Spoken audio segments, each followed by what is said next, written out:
Así entramos en nuestro bloque formativo en este ciclo y hoy es el tercer programa que voy tratando la vida espiritual y los grados de oración. Lo anterior que ya he explicado, se los recomiendo escucharlo en mi canal de YouTube, Claudio Rizzo, Teólogo. Y así cada domingo nos vamos a ir formando en este bloque de formación donde la fe y la vida se unen y entramos así en lo que es la espiritualidad. El domingo pasado yo les decía que desde una perspectiva pastoral, o sea, una definición simple, espiritualidad es todo aquello que recibimos en nuestro interior y nos va transformando. ¿Qué es lo que recibimos en nuestro interior? Formación, ante todo, porque si uno no se conecta con la verdadera sabiduría, ¿cómo hacer para dar pasos? ¿Por dónde caminar? ¿Cómo ir? ¿Qué es lo bueno y lo no bueno? ¿Qué es lo que conviene y lo que no conviene? ¿Qué es lo que hay que modificar? ¿Cuánto nuevo estoy descubriendo y debo incorporar a mi vida? ¿Cómo debo manejar mi vida de oración personal? ¿Cómo aprendo a orar? ¿Cómo es mi oración comunitaria? ¿Cómo vivo mi vida sacramental? ¿Cómo me muevo como miembro de la Iglesia? ¿Cómo me vinculo con todos los hermanos que componemos la Iglesia? ¿Cómo me vinculo con la gente que me rodea que no es creyente? ¿Cómo realmente hago para poder incorporar en mí un cambio? La base es siempre la humildad. La humildad es recomendada para todo, partiendo de aquella definición que he dado del libro del Sirácidas, que la humildad consiste en reconocer la propia fragilidad. Y señalaba en el programa del domingo pasado que tengamos en cuenta nosotros somos hombres espirituales, nunca somos seres espirituales. Hombres, si dejamos de lado nuestra humanidad, nuestra espiritualidad va a ser muy conflictiva. Y eso sucede en mucha gente, se inclina a la vida espiritual y cuando se encuentra en términos domésticos con su propio olor como persona, o sea, sus falencias, su debilidad o debilidades, cuando se encuentra con sus límites, no sabe qué hacer, se enoja consigo mismo, a veces hasta incluso se enoja con Dios. Entonces, si no partimos de la base en sostener con claridad en nuestra interioridad que somos hombres espirituales, los conflictos van a ser abundantes. La humanidad no se puede desatender ni se debe desatender porque nosotros glorificamos a Dios como el autor de nuestra vida, como el creador de nuestra vida, incluyendo por supuesto nuestra historia, y como el consumador de ella, siempre y cuando lo honremos desde la propia humanidad, o sea, desde la mismidad humana, capaz de ascender y capaz de elevarse, porque, ya lo veremos, pero lo anticipamos, como enseña Santo Tomás de Aquino, la gracia supone la naturaleza. Es decir, por eso hablamos de vida sobrenatural. Tengamos en cuenta desde el inicio del encuentro de hoy, de nuestro bloque, que nosotros debemos identificar, ante todo, que Dios es misterio. Cuando hablamos del término misterio, para la teología, misterio es todo aquello que por su contenido solo puede ser verificado por el mismo Dios. Nosotros, análogamente, tenemos como una captación razonable, no racional, del misterio de Dios. Porque Dios, como decía un filósofo de la religión llamado Otto, Dios es un misterio tremendo y fascinante a la vez. Él no hablaba desde una perspectiva meramente cristiana, pero sí define a Dios como un misterio fascinante, por un lado, porque Dios atrae con su belleza, nos encandila. Vemos lo que es el cielo, el agua, el aire, las montañas, lo que Él creó en la naturaleza, que está a nuestro alcance, que podemos manejar. Y es tremendo en el sentido de que cuando una persona va teniendo una experiencia de desnudez interior, siente que es una mínima criatura. ¿Recuerdan cuando Moisés subió a la zarza? Le dijo, Moisés, quítate las sandalias. San Juan de la Cruz, místico del siglo XVI, decía que quitarse las sandalias es una invitación que le hizo Moisés desde algo que tenía, Dios a Moisés, desde algo que Moisés tenía puesto, y es despojarse de todo él para ser solo de Dios. El despojo, que es el quitarse las sandalias, figurativamente hablando, es algo fundamental, porque la persona, cuando verdaderamente se encuentra con Dios, a veces lo hace a través de la naturaleza, se pone frente al mar y dice, ¡qué inmensidad, Dios mío! Se pone frente a las montañas y dice, ¡qué inmensidad, Dios mío! Mira al cielo y dice, ¡qué inmensidad! Ve los astros, ¡qué inmensidad! No le alcanzan las palabras porque a Dios no se lo puede asir, en el sentido de tomar, nunca se lo puede tomar. Todo es análogo, todo es por comparación. Y ahí es donde el hombre se siente tan pequeño, como decía Santa Isabel de la Trinidad, somos una gota en el inmenso océano. Cada uno piensa en el océano, ser una gota. O sea, la palabra nada es como que queda pequeña, se pauperiza en cuanto a su contenido, porque una gota en el océano es la insignificancia total. Bueno, eso somos nosotros, frente a Dios. Por eso, cuando hablamos de misterio, recuerden esta definición que vuelvo a repetir ahora, es teológica, es todo aquello que por su contenido solo puede ser verificado por el mismo Dios. Nosotros, al pertenecer a ese misterio, porque somos criaturas de Dios, le pertenecemos a Dios. Dios nos hace partícipes de ese misterio. Y por eso nuestra vida es una vida asombrosa, experimentamos el asombro muy a menudo y a medida que avanzamos en nuestra construcción de la espiritualidad que vamos teniendo, ese asombro se hace cada vez más asiduo. Y también Dios genera novedad en la persona que sigue el camino. La espiritualidad siempre trae nuevos bríos, y esos bríos, esa fuerza cristógena, es la que constantemente nos pone de pie. Es como si yo dijese, figurativamente hablando, alguien dice, bueno, estoy muy cansado, y al día siguiente estás espléndido.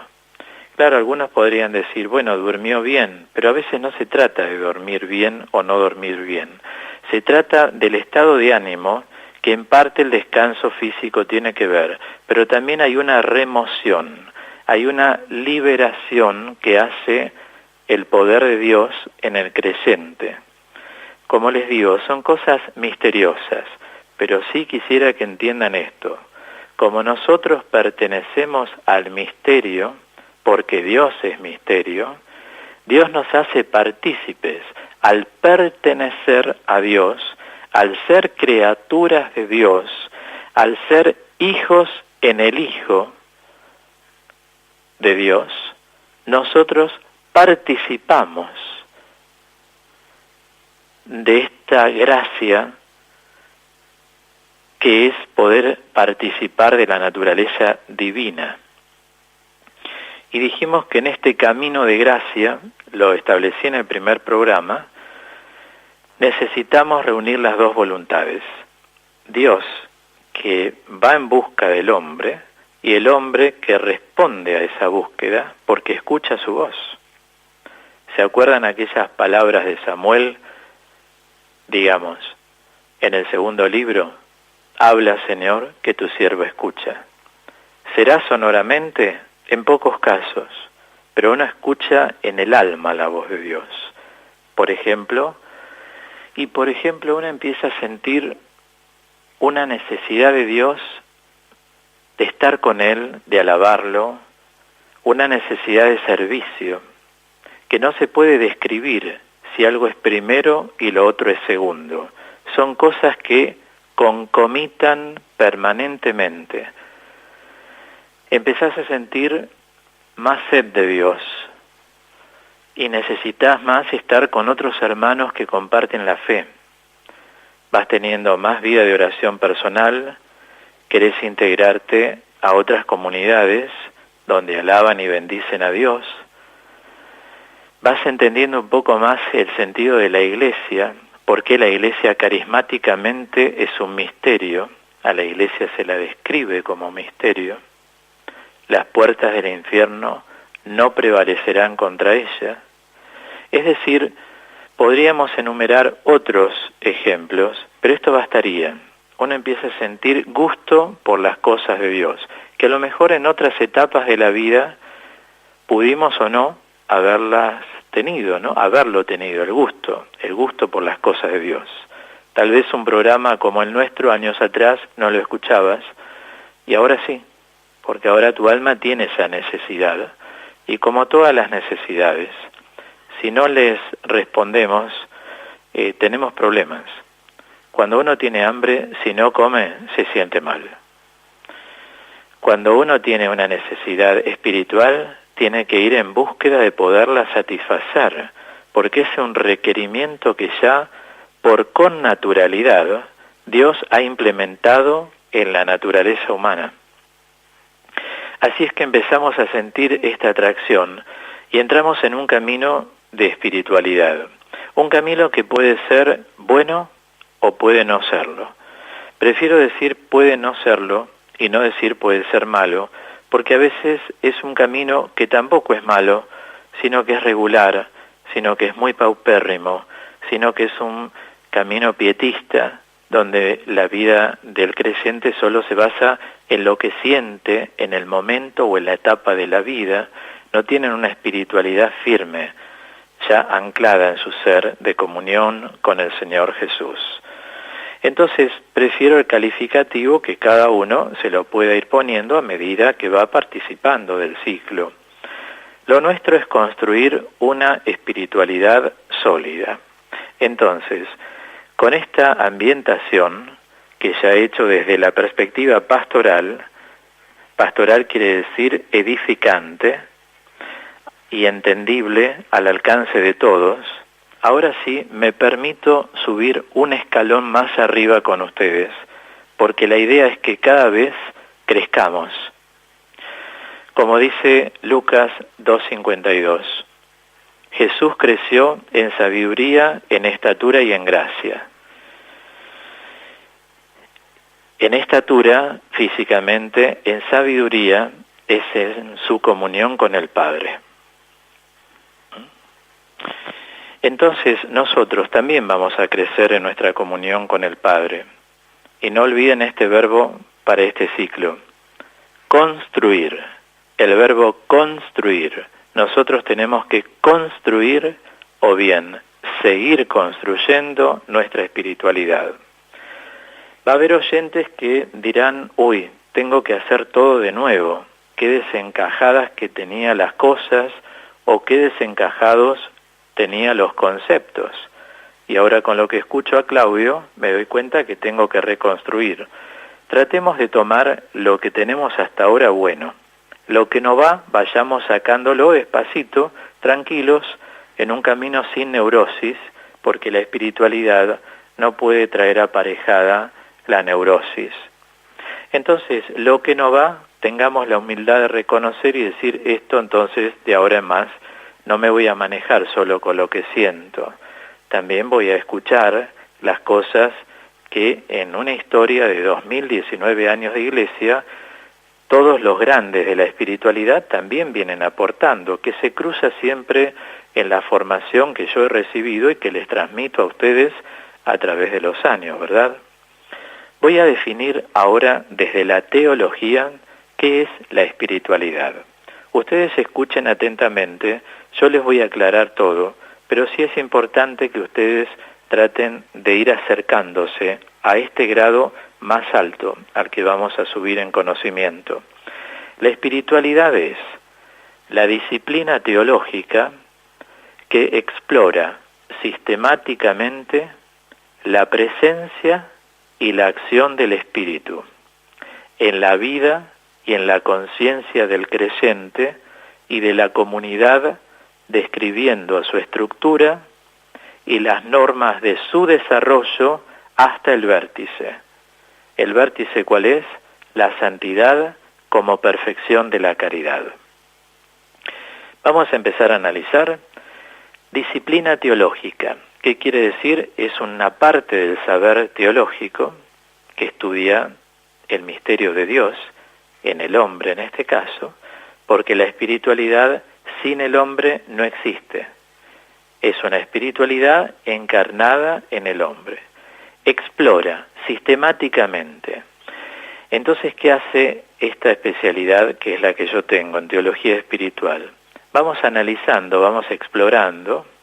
Sistemáticamente quiere decir en orden, la presencia de Dios y lo que Dios hace en nosotros. ¿Recuerdan aquella cita de 2 Corintios 3:8, si mal no recuerdo? Somos transformados por la acción del Señor, que es Espíritu. Pero para eso, ¿qué hay que hacer? Disponerse a la gracia. Entonces, se va estudiando, explorando en forma ordenada la presencia de Dios en la vida personal de uno. Uno nota que está Dios. La acción del Espíritu, lo que Dios está realizando en nosotros. Por ejemplo, decíamos el domingo pasado, tengamos muy en cuenta la constancia. Es fundamental para la vida de Dios, contra todo, aunque sea arrastrándonos. Entonces ya no está adelante qué temperatura hace, si no hace frío salgo, si hace calor no salgo. No, uno va siempre. Tengo una cosa de Dios, hace frío, hace calor, salgo igual. ¿Ven? Hay constancia en la vida de cada uno y la conciencia del creyente. ¿Por qué en la conciencia?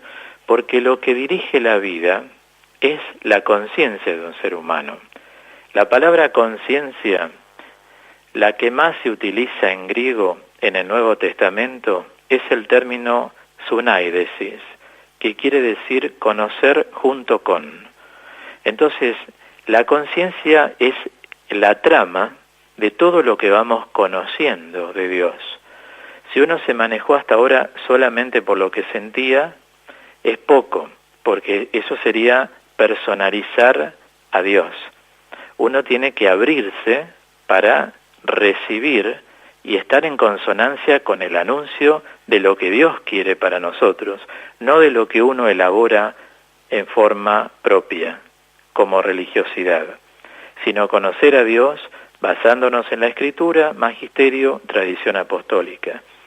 Recuerden que la conciencia, como enseña San Ambrosio, es el primer vicario de Jesucristo.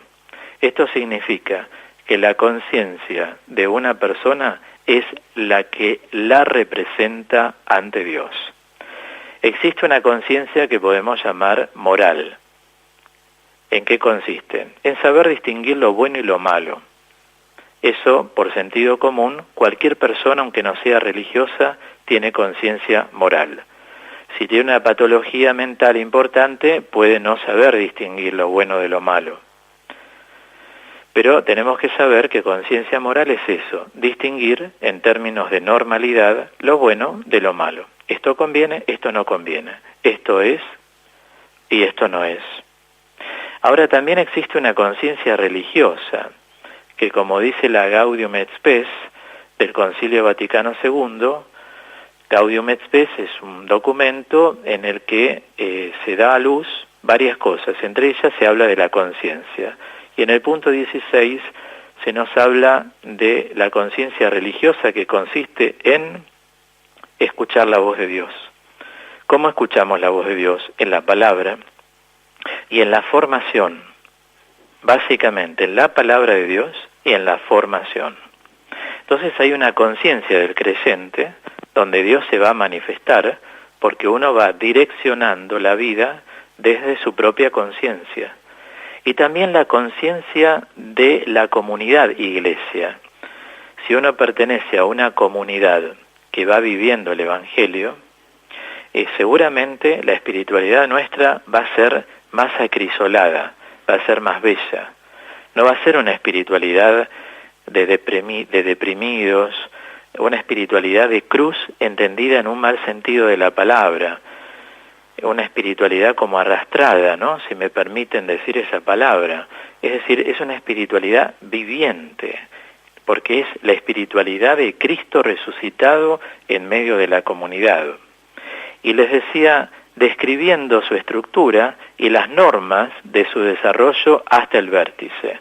O sea, la espiritualidad católica tiene fuentes, tiene método y tiene finalidad. Esto sería la estructura y las normas de su desarrollo hasta el vértice. ¿Cuál es el vértice? Lo dije antes, la santidad como perfección de la caridad. Cuando estamos en el camino, hoy lo decía en la oración inicial, estamos en el camino de la santidad. El camino de santidad no es otra cosa que el camino de la caridad. Es amar como Cristo amó, que difiere mucho de lo que se llama el amor. Por eso hay una diferencia entre la palabra amor y la palabra caridad. La palabra amor es el amor filantrópico, o sea, del hombre por el hombre. Pero la caridad, que es lo que instauró Jesucristo cuando dice, ámense como yo los he amado, conoce el esfuerzo. La caridad conoce la abnegación. ¿Saben qué es la abnegación? Es la renuncia. O sea, la palabra caritas del latín deriva del término griego agape, que quiere decir amor divino, amor bíblico, amor sobrenatural. ¿Y cuál es el amor sobrenatural? Amar como Cristo amó, donde el esfuerzo es necesario. Como decía la Madre Teresa de Calcuta, da hasta que duela, porque si a uno no le duele, no da. La dación no es verdadera.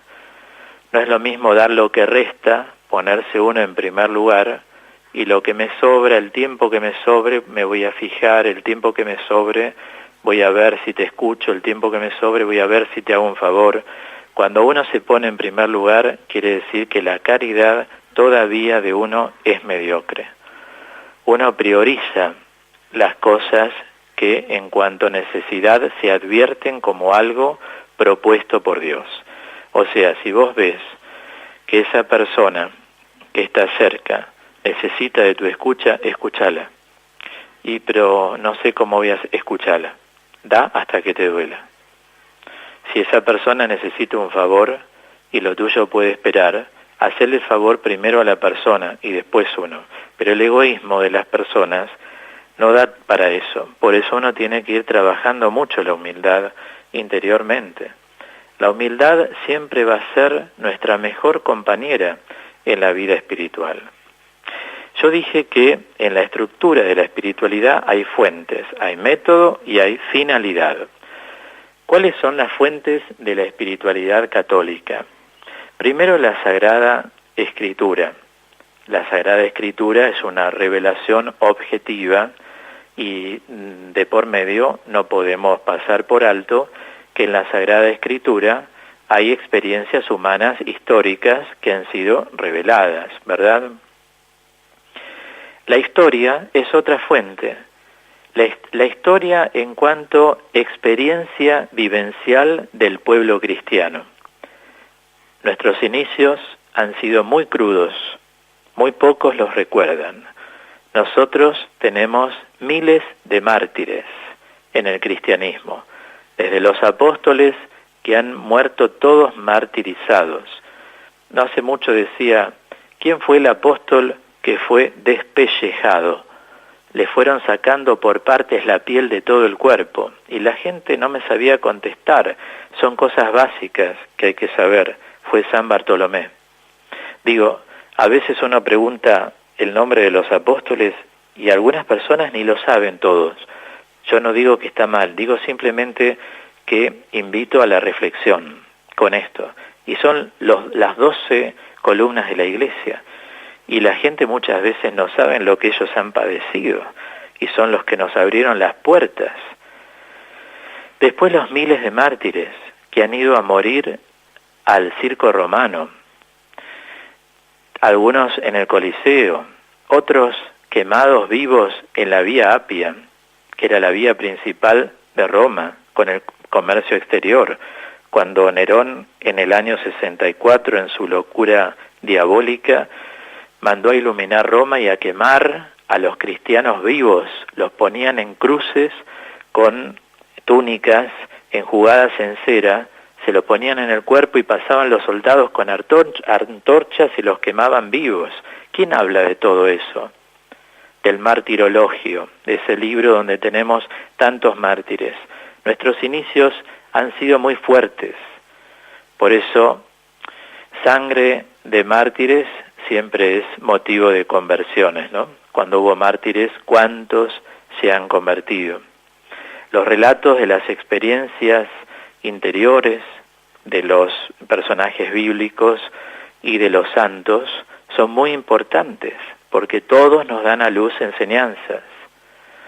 La liturgia es una fuente de la espiritualidad. ¿Por qué? Porque la liturgia es el servicio por excelencia de alabanza a Dios, porque es el mismo Jesucristo como único y sumo sacerdote que se ofrece en cada Eucaristía por cada uno de nosotros. La Eucaristía no es un recordatorio. Cada misa es actualización del misterio pascual. Y otra fuente es el conocimiento del hombre en cuanto a la espiritualidad. ¿Qué sabemos de espiritualidad? Y aquí viene lo que quiero agregar a lo que dije al inicio. Yo les mencioné que Santo Tomás enseña que la gracia supone la naturaleza humana y también agrega y la eleva, o sea, actúa sobre la naturaleza humana y la eleva. Por eso los santos, que han sido pecadores como nosotros, pudieron llegar a la santidad, o sea, al desarrollo de su espiritualidad en la perfección de la caridad, justamente porque ofrecieron su naturaleza caída, como enseña Santo Tomás de Aquino en la Suma Teológica. Naturaleza caída es lo que hoy llamamos límites, lo que hoy llamamos la habilidad humana, lo que hoy llamamos nuestras fragilidades. Eso es naturaleza caída. Ellos ofrecieron toda su naturaleza caída a Dios para que en ellos residiera el poder de Dios, como enseña Pablo y lo relata como testimonio en la segunda carta a los Corintios capítulo 12, cuando dice muy a gusto, dice, me jacto de mis debilidades, presumo de mis debilidades, dice otras traducciones, para que resida en mí la gracia de Dios, porque cuando soy débil, entonces soy fuerte. O sea, el asumirse como una pobre persona, ¿qué es lo que somos? Nosotros sin Dios no somos nada. Ya lo enseñó Jesús en la vid y los sarmientos de Juan 15. Separados de mí, nada son. Sin Dios, ¿qué es el hombre? Es un animalito. Por eso vemos lo que pasa en el mundo. Los hombres se odian cuando está Dios en sus almas. Es un odio desmesurado. Y ellos van a terminar. Los que matan también mueren. y se van a tener que presentar ante Dios. Quiero decir, no hay conciencia. Por eso la gracia supone la naturaleza humana y la eleva. Uno puede llegar a la perfección de la caridad. Es posible el camino. Animémonos. Es para nosotros. Y cuando nuestras debilidades nos acechan, integrémoslas. En la vida espiritual, como enseño en teoterapia, hay que utilizar dos verbos: simplificar e integrar. Si uno se acostumbra en la vida a simplificar lo máximo que puede las cosas y a integrar lo propio, así vamos creciendo, porque lo propio es propio. Mi debilidad es la mía, la tuya es la tuya. Cada uno integra lo que tiene y se lo ofrece a Dios. Por eso es muy importante que queden claras cuáles son estas fuentes. El método. ¿Qué quiere decir la palabra método? Método proviene del griego, metajodos, quiere decir forma de llegar a. El método en la espiritualidad católica no es a priorístico. A priorístico quiere decir que no es anterior a la experiencia, sino que la espiritualidad se vive en la experiencia y después de la experiencia que uno va teniendo a medida que va creciendo espiritualmente.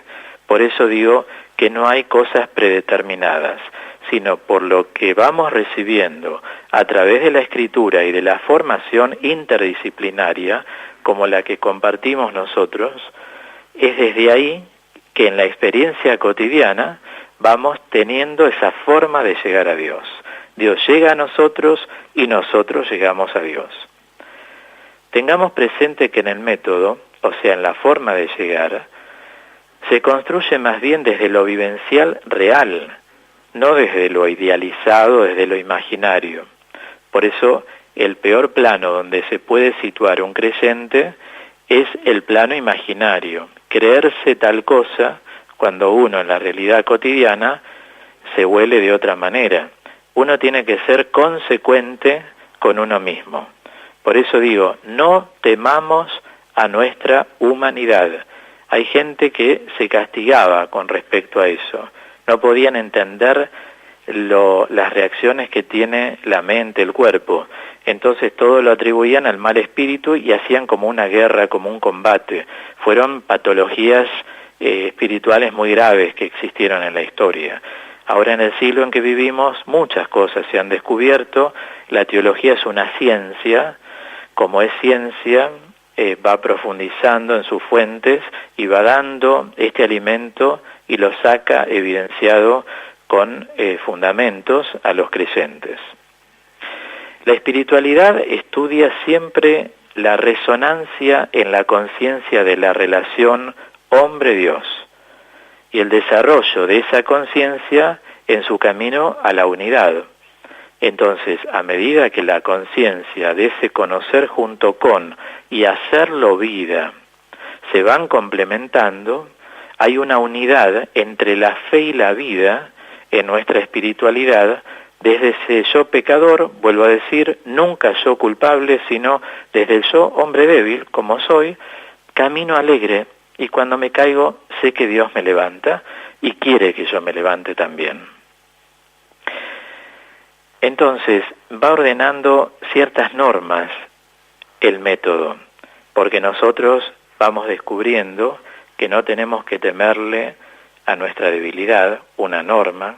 Vamos descubriendo que cuando nos caemos, el poder de Dios en nosotros actúa y Dios quiere nuestra colaboración cuando entremos en las virtudes, que va a ser dentro de poco tiempo. Ya les voy a aclarar esto. Pero les adelanto, es una gracia cooperante, o sea, Dios nos ayuda y nosotros también ponemos lo nuestro. Entonces, la experiencia que vamos teniendo en la forma de llegar a Dios, el método que vamos siguiendo, es un método de integración, de inclusión, nunca de exclusión. Si no, nos sentiríamos espirituales por momentos, y por momentos parece que fuéramos hombres que nos desconocemos. No, la vida es una realidad polivalente. Tenemos que ser una misma unidad en todo lo que nos ha dado Dios.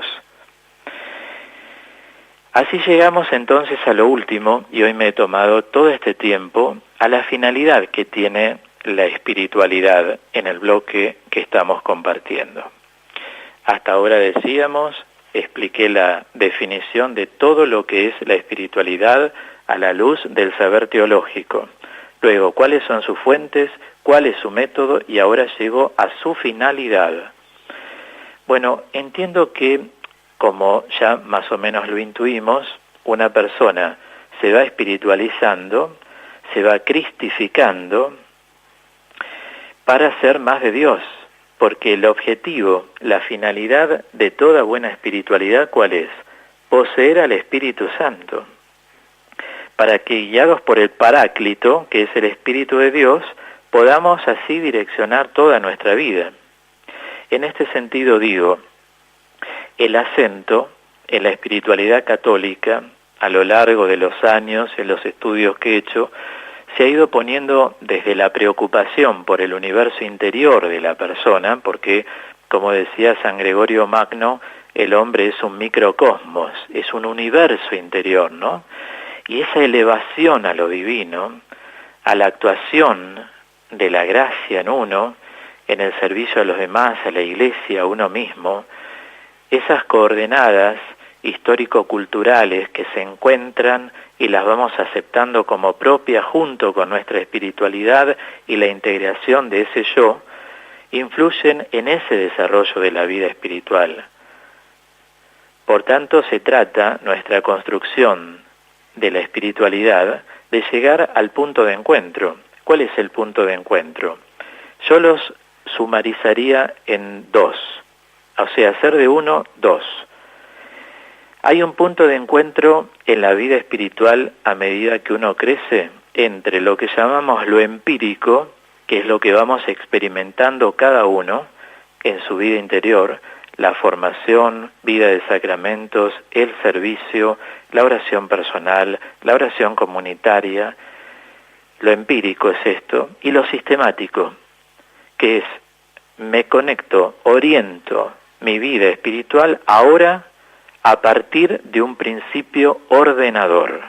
Ese principio ordenador es nuestra formación interdisciplinaria. Entonces se encuentra lo empírico y lo sistemático.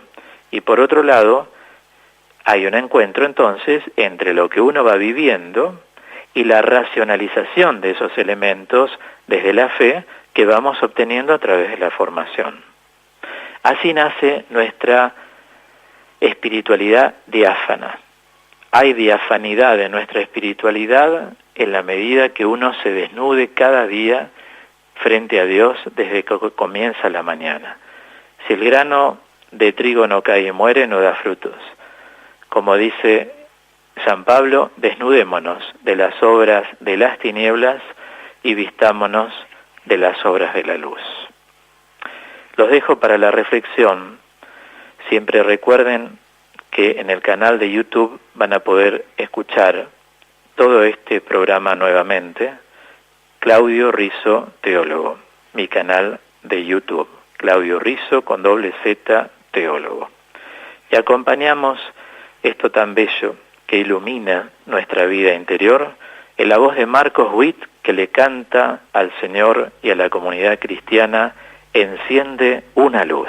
Enciende una luz, déjala brillar, la luz de Jesús, que brille en todo lugar, no la puedes esconder, no te puedes callar ante tal necesidad. Enciende una luz en la oscuridad. Dice Romanos capítulo 10, verso 14. ¿Cómo pues invocarán a aquel en el cual no han creído? ¿Y cómo creerá en aquel de quien no han oído. ¿Y cómo oirán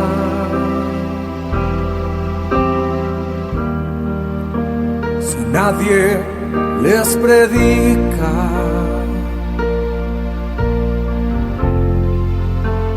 Hermosos son los pies de los que anuncian la paz, las buenas nuevas de Jesús.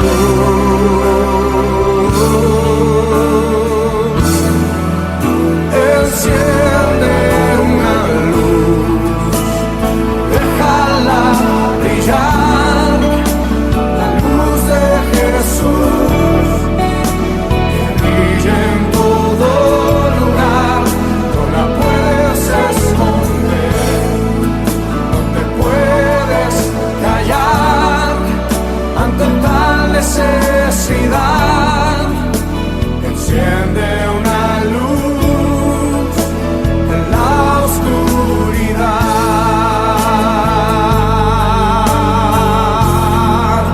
Enciende una luz, déjala brillar, la luz de Jesús, que brille en todo lugar. No la puedes esconder, no te puedes callar ante tal necesidad. Enciende una luz en la oscuridad.